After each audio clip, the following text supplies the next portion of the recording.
नमस्कार दोस्तों, हमारे चैनल में आपका स्वागत है। आज हमारे साथ हैं पंकज कुमार जी, जो वेदाचार्य हैं एंड गुरुकुल से उनकी पढ़ाई हुई है। वाराणसी से उन्होंने पढ़ाई की है। नमस्कार जी, नमस्कार। आप अपने बारे में कुछ बताइए। मैं तो बस छोटा सा ज्योतिषाचार्य और तंत्र की थोड़ी बहुत जो समझ है, जो गुरुजनों के मार्गदर्शन से और पिछले अपने जो मेरी जर्नी रही, प्रारंभिक शिक्षा अध्ययन वाराणसी से रहा, तो वाराणसी के माध्यम से जो भी मुझे जानकारी है छोटी छोटी, वो मैं चाहूँगा कि आप सभी लोगों तक पहुँचाऊँ। अच्छा, अघोरी और नागा साधुओं में क्या डिफरेंस होता है? देखिए, नागा साधुओं में और अघोरियों में जो अंतर होता है वो इतना होता है, नागा एक परंपरा है और नागा से ही आगे चल के अघोरी साधु में कन्वर्ट होते हैं। ऐसे मान करके चलिए कि जिस तरह से एक व्यक्ति जब डिफेंस में जाता है, तो डिफेंस में जाने के बाद में कुछ लोग रॉ में पहुंचते हैं, कुछ लोग आर्मी में पहुंचते हैं, कुछ लोग बीएसएफ में जाते हैं, कुछ लोग सिक्योरिटीज में जाते हैं, लेकिन काम सभी लोग डिफेंस के ही कर रहे हैं। तो ये नागा एक अलग परंपरा है। इसके अंदर बहुत सारी परंपराएं हैं, पंथ हैं, नाथ एक समुदाय है, और ये जितने भी समुदाय के तांत्रिक लोग हैं, ये विश्व की रक्षा के लिए तंत्र प्रयोग कर रहे हैं। ये साधनाएं कर रहे हैं कि यदि कल के दिन यदि कोई समस्या यदि आती है और सनातन पर यदि वार होगा, तब वो एक साथ में नजर आएंगे। और उसका जो एकमात्र लक्ष्य है, केवल और केवल शिव की परम पद की प्राप्ति के लिए ही अघोरी बनाए, और उसका एकमात्र लक्ष्य है कि मुझे केवल और केवल शिव की प्राप्ति करनी है। अगर हम देखें, तामसिक तंत्र होता है, जो नेगेटिव होता है, वो भौतिक चीजों के लिए होता है, लाइक ब्लैक मैजिक है, अगर हम एक से दूसरे पे कर रहे हैं तो उन चीजों के लिए होता है। एंड अघोरी इन सब चीजों से कोई मतलब नहीं है। देखिए, बिल्कुल भी नहीं है। और अगर किसी अघोरी को संसार से मतलब है तो वो अघोरी नहीं है, वो फेक है, फर्जी है। वो केवल उसका चोला उसने ओढ़ करके रखा है, और वो अघोरियों के नाम पर, जैसे ब्रांड की फर्स्ट कॉपी होती है ना, तो कॉपी किस चीज में होती है? जिसमें ब्रांड होता है, तो कॉपी हमेशा ब्रांड की होती है। तो आजकल क्या हो गया है, आजकल साधु के वेश में रावण बहुत है। तो वास्तविकता में जो संत है, उसे संसार से क्या लेना देना, उसे संसार से कोई मतलब ही नहीं है। आप ये देखिए, हित प्रेमानंद महाराज जी हैं, आपने कभी देखा कि वो किसी कार्यक्रम में कहीं जा रहे हैं? उनका अपना नियम है, उनकी अपनी नित्य चर्चा है, उनके जीवन में एक ही सिद्धांत है, राधा राधा राधा राधा राधा। जो संसार से मुक्त हो चुका वही तो संत है। अघोरी भी उसी में ही आते हैं, जो संसार से मुक्त हो चुके, तभी तो अघोरी हैं।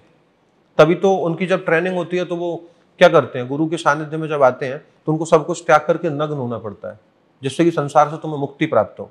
उसके बाद उनको चिता पर बिठाल करके भोजन कराया जाता था, और साथ में कराया जाता है आज भी। और साथ ही मैं आपको बताऊं कि वो चिता पर भोजन करते हैं, वो एक अलग बात है, वो मांस भी कच्चा खा जाते हैं। क्यों? जिससे कि उनके अंदर किसी भी प्रकार की घृणा बचे ही नहीं, किसी प्रकार के उनके मन में फोबिया रहे ही नहीं, किसी भी चीज से उन्हें आपत्ति नहीं हो, उनके लिए सब कुछ समान हो जाए। क्यों? क्योंकि शिव के लिए सब कुछ क्या है? समान है। तो तंत्र ये कहता है कि तुम्हें सबसे मुक्त होना पड़ेगा। आदिगुरु शंकराचार्य जी ने कहा कि न मे मृत्यु शंका न मे जाति वेदा, पिता नैव मे नैव माता न जन्म, कि ना मुझे मृत्यु का कोई भय, न मे मृत्यु शंका, न मैं किसी जाति को मानता हूं, न मे मृत्यु शंका न मे जाति वेदा, पिता नैव मे नैव माता न जन्म, न मेरा कोई माँ है, न मेरी कोई पिता है। मैं संसार को त्याग चुका हूं। मैं बस सिर्फ दो बात जानता हूं कि या तो मुझ में शिव है या फिर मैं शिव का हूं। तो जिसके अंदर ये दो धारणा आ जाए, वह कौन है? वह स्पिरिचुअल होगा, वो प्योर सोल हो गया। बनारस में हरिश्चंद्र घाट पर मेरा साधना स्थल है, तो जब भी मेरा मन करता है कि मुझे महादेव के समीप बैठना है, तो मैं हरिश्चंद्र घाट ही जाता हूँ। गंगा नदी का तट है, और अघोरेश्वर महादेव मंदिर है, वहाँ पर स्थान है, उन्हें मसानेश्वर महादेव कहते हैं। चूंकि हरिश्चंद्र घाट जो है वह शमशान घाट है, जहाँ पर राजा हरिश्चंद्र जी ने स्वयं को समर्पित कर दिया था, बेच दिया था खुद को दाह संस्कार करने के लिए। तो वहाँ पर ही मैं 5 दिन के लिए गया हुआ था। मैं अपने साधना क्रम में था, वहाँ पर 2-3 नागा साधु आए हुए थे, मुझे सानिध्य प्राप्त हुआ, भस्म को रमा करके रखा था। तो 3-4 दिन मेरी और उनकी मुलाकात हुई, उनसे बहुत सारी चर्चाएं हुई। 5वें दिन उन्होंने मुझसे कहा कि पंकज, तुम कल होटल आना, ये हमारा एड्रेस, हम यहाँ पर रुके हुए हैं। तो मैंने बड़ा आश्चर्य किया, मैंने कहा होटल में रुके हुए हैं? मैंने कहा महाराज जी, आप तो आश्रम में रुक सकते थे। तो उन्होंने बोला नहीं, आप कल आना, अच्छा लगा आपसे मिलके। काफ़ी उन्होंने बहुत सारी चीज़ें बताई, और उन्होंने बहुत सारी चीज़ें उन्होंने दी भी। उन्होंने बोला कि कभी अगर किसी को ऐसी कोई समस्या आ जाए, यानी तंत्र से संबंधित उन्होंने मुझे कुछ प्रदत्त भी किया। तो जब मैं उनसे मिलने पहुंचा तो उन्होंने जो मुझे रूम नंबर होटल का बताया था, तो मैं श्री गंगा पैलेस, वहाँ पे पास में एक होटल है, वहाँ पहुंचा। उसके अंदर जब मैं 3rd फ्लोर पे उनके रूम में जब पहुंचा तो मुझे तो वहाँ पे कोई नज़र ही नहीं आया नागा साधु। वहाँ पर मैंने देखा कि फॉर्मल ड्रेस में 3 लोग बैठे हुए हैं, और मैंने जब गौर से देखा तो मैंने कहा अरे ये तो मैंने कहा मतलब मेरे मन से महाराज जी के जो शब्द, मैंने कहा भैया आप, मतलब अब चूंकि महाराज जी शब्द निकला ही नहीं। उन्होंने बोला कि पंकज यही हमारा वास्तविक प्रारूप है, हम नागा हैं प्रभु को पाने के लिए, हमारा एक कॉमन जीवन भी है। हमें तो हमारे गुरु ने चुना और गुरु ने कहा कि आओ, और हम इस क्षेत्र में साधनाएं कर रहे हैं। मगर उनमें से मुझे पता चला कि एक व्यक्ति बहुत बड़ी कंपनी के वाइस प्रेसिडेंट थे, एक व्यक्ति बहुत बड़ी कंपनी में CTO थे, और एक व्यक्ति गवर्नमेंट डिपार्टमेंट के बहुत बड़े अधिकारी थे। अब आप सोच सकी, मतलब मैं खुद अतप्रभ रह गया। और चूंकि मैं नाम ओपन नहीं कर पाऊंगा उनके, क्योंकि उसका कारण है कि ये घटना चूंकि बातों में भी निकल रही है, तो मैं आपको बता रहा हूँ। क्योंकि जब भी तंत्र के बारे में सोचते हैं तो हमारे मन में नेगेटिव विचार ही आते हैं। तो क्या ऐसा क्यों होता है, क्या रीजन है इसके पीछे? सहमत हूं मैं आपसे। अब देखिए, तंत्र बड़ा गुह्याति गुह्य गोप्त्रात्वम ग्रहण अस्मत् कृतम जपम, यानी कि बहुत गुह्य विषय, गोपनीय विषय। तो सबसे पहले तो मैं आपको ये बता देता हूं कि भगवान शंकर जी ने जब मां पार्वती को अमर कथा सुनाई, वहां से तंत्र के उद्गम की शुरुआत होती है। सबसे बड़ा तांत्रिक कौन होता है? अघोरी। अघोरी कौन है? अघोरेभ्यो थघोरेभ्यो घोर घोर तरेभ्य सर्वेभ्य सर्व सर्वेभ्यो नमस्ते अस्तु रुद्र रूपेभ्य। जो रुद्र का साक्षात इस धरती पर जो रूप है वो अघोर है, वो अघोरी है। तो तंत्र के सिद्धांत हैं। तंत्र के सिद्धांत कैसे हैं? एक तंत्र है जो कि बहुत निकृष्ट तंत्र है, और आजकल निकृष्ट तंत्र सबसे ज्यादा, और निकृष्ट मतलब ये मान के चलिए बहुत गलत है। और एक तंत्र है जिसका बहुत अच्छा प्रारूप है, बहुत अच्छा प्रारूप है।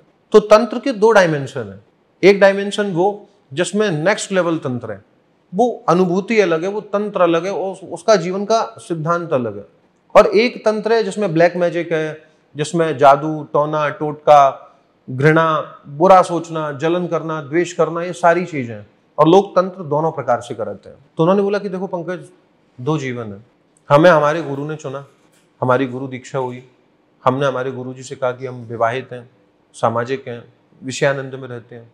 तो उन्होंने बोला शिव की प्राप्ति करने के लिए ढोंग करने की और पाखंड करने की आवश्यकता क्या है? साधना स्वयं के लिए करो, दुनिया को दिखाने के लिए साधु नहीं होना है, साधु अंदर से होने की आवश्यकता होती है। तो देखिए, मैं एक बात आपको स्पष्ट करना चाहता हूँ कि बहुत सारे लोग हैं जो तांत्रिक बनना चाहते हैं, तंत्र में लीन होना चाहते हैं। एक नागा साधु ने जो बात कही, अघोरी जी ने जो बात कही, तो मैं ऐसे उनके पास में बैठा हुआ था। मेरी आज भी आदत है, जब भी मैं बनारस जाता हूँ तो मैं 80 घाट से मणिकर्णिका घाट नित्य पैदल जाता हूँ। और मेरे मन में एक ही भाव होता है कि मुझे कोई भी व्यक्ति दिख जाए और मेरा मन करे तो मैं जाकर के बोलता हूँ कि महाराज कुछ बता दीजिए। कोई भी व्यक्ति हो, मेरा बस एक ही भाव होता है कि मुझे कुछ ज्ञान मिल जाए। क्योंकि ज्ञान लेने के लिए तो आपका केवल विनम्र होना आवश्यक है। भाई, ज्ञान मांगने में क्या बुराई है? क्योंकि ऐसा कहते हैं कि बनारस के अंदर तो जितने भी लोग हैं सबके अंदर ज्ञान का भंडार है। बस आपका हृदय में ज्ञान लेने की कामना हो तो आपको बनारस ज्ञान देता है। मैं पहुंचा, मैंने बोला कि महाराज जी कुछ ज्ञान दीजिए। वो ऐसे ही बैठे हुए थे, उन्होंने अपनी चिलम जलाई और उन्होंने अपनी पूरी चिलम पी। और चिलम पीने के बाद में मुझसे बोलते हैं कि बेटा, एक बात कहूंगा और कुछ नहीं कहूंगा। मैंने कहा क्या महाराज जी? तो उन्होंने बोला, जब तुम अच्छे होते हो ना, अच्छे, जब तुम्हारा मन अच्छा होता है, जब तुम अच्छे होते हो ना, तो तुमको अपने आप अच्छी शक्तियां तुम्हारे पास आना चाहती हैं। जिस तरह से नेगेटिव शक्तियां किसी के ऊपर हावी हो जाती हैं, भूत प्रेत आत्माएं चुड़ैल कब लगती हैं? जब आप सही नहीं हो, जब आप स्वच्छ नहीं हो, जब आप पवित्र नहीं हो। जैसे महिलाओं को सबसे ज्यादा परेशानी कब आती है? जब उनका मासिक धर्म, जब उनके पीरियड्स चल रहे होते हैं, तब उनके ऊपर नेगेटिव एनर्जीज के हावी होने का सबसे ज्यादा चांस होता है। इसीलिए कहते हैं कि भाई घर से बाहर मत निकलो, नदी नाली हो तो थोड़ा सा ध्यान रखो, या कोई ना कोई लोहे की वस्तु आप अपने पर्स में रखो, छोटा सा चाकू जेब में रख लो।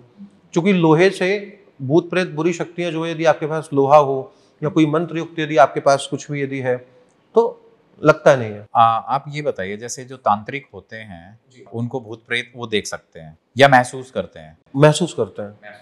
अब जैसे मैं अपनी व्यक्तिगत बात करूंगा मैंने 2-3 बार ऐसा हुआ है कि मैंने देखा है, मगर तब मुझे पता नहीं था कि ये है। तो वो किसी रूप में आते हैं या फिर कई बार जैसे हम वीडियोस वगैरह देखते हैं तो कुछ एक परछाई सी हमें दिखती है? अब देखिए, अब मैं अगर प्रैक्टिकल बात करूं तो शुरुआत में, चूंकि मैं जिस बनारस में मैं मुक्षु संस्कृत माध्यमिक विद्यालय में मेरा अध्ययन हुआ, तो कहते हैं कि वो पहले शमशान घाट था। पूर्व में शमशान घाट था, तो शमशानिक क्रिया ही वहां पर होती थी। बाद में फिर बिरला जी ने उस जगह को लेकर के उसको पूरा कन्वर्ट कर दिया ट्रस्ट में। तो वो फिर उसके अंदर मोक्ष की कामनार्थी सन्यासी रहते थे, और हम लोग छोटे थे तो हमारा गुरुकुल वही था, चूंकि तो हमारा अध्ययन होता था। तो गर्मी का समय था, हमारे हॉस्टल से थोड़ा सा दूर, मतलब प्रांगण के अंदर ही वाटर कूलर लगा हुआ था। तो हमारे जो सीनियर्स थे उन्होंने बोला, अरे पंकज जाओ जरा पानी लेकर के आओ। तो सबको पता था कि थोड़ा सा रात में भूत प्रेत आत्माओं का साया रहता है। तो मैं गया, मैं तो छोटा ही था। तो हम लोगों की क्या एक अटैची होती थी, तो हम लोग जनेऊ पहनते हैं, मैं आज भी जनेऊ पहनते ही हूँ। तो जनेऊ में ही हम लोग अपनी चाबियां लटका करके रखते थे। तो वो एक आदत थी, क्योंकि पैरों में खड़ा होती थी, ये जीन्स तो अलाउड ही नहीं होते थे, अगर गलती से भी दिख जाए तो पिटते अलग थे और जला दिए जाते थे। तो वो एक चाबी घुमाते घुमाते, छोटा तो था ही, पानी लेने चला गया। तो एक माताजी मेरे पास में आई। तब तो मेरा ना तंत्र से कोई लेना देना था, ना किसी भी चीज से कोई लेना देना था, सामान्य, ना कोई पैर उल्टे थे, ना कोई हाथ उल्टे थे, कुछ नहीं, एकदम सिंपल। ऐसा लगा जैसे एक माताजी हो। वो पास में आई, सफेद उन्होंने साड़ी पहन के रखी थी, सफेद ही उनके बाल थे, लगभग उनकी मेरे हिसाब से 70-72 साल की उम्र रही होगी। मैं पानी भर रहा हूँ और वो खड़ी हुई हैं। तो अब मैंने पानी पूरा भर लिया, वो खड़ी हुई हैं। फिर क्या हुआ, फिर मैंने पूरा पानी भरा और मैंने उनसे बोला, माता जी मैं आपको, चूंकि पास में ही संन्यास आश्रम था, मुझे लगा ये माता जी हो सकता है रात में निकल आई। तो मैं कहा, माता जी मैं आपको छोड़ा हूँ, मुझे लगा हो सकता है सीढ़ी चढ़ने में असमर्थ हो। तो वो कुछ बोली नहीं मुझसे। मैंने 2-3 बार उनसे बोला, सामान्य चेहरा, कुछ भी ऐसा नहीं था कि उसको देख के मैं कह सकूं ये कोई भूत है या आत्मा है, बिल्कुल सिंपल। और उसके बाद में फिर क्या हुआ कि मैं उनसे बातचीत कर रहा हूँ, और जो मेरे सीनियर्स हैं वो मुझे छत से देख रहे हैं कि बात किससे कर रहा है। अब उसके बाद में क्या हुआ कि मैं आगे बढ़ने लगा तो वो थोड़ा सा मेरे पीछे पीछे आने लगी। मैं फिर पीछे मुड़ा, फिर मैंने उनसे बोला, माता जी मैं आपको छोड़ करके आ जाऊँ? वो फिर कुछ नहीं बोली। तो मैं कोई बात नहीं माता जी, मुझे लगा कि हो सकता है शायद मन की मानसिक अवस्था से अचेत हूँ, और मैं सीधा आ गया। आया, मैंने ऊपर पानी दिया, सीनियर्स ने मुझसे बोला कि तू किससे बतिया रहा था? मैंने कहा कुछ नहीं, वो एक माताजी, उन्होंने कोई माताजी नहीं थी, जबरदस्ती में। और जैसे ही उनने बोला और जैसे ही सीनियर्स ने मुझसे कहा, अरे इसने लगता है कोई चुड़ैल देख ली, उसके बाद मुझे बुखार आया। मतलब उसके पहले तो मैं बिल्कुल नॉर्मल था, लेकिन जैसे ही मैंने सुना उसके बाद मुझे बुखार आ गया सुनते ही।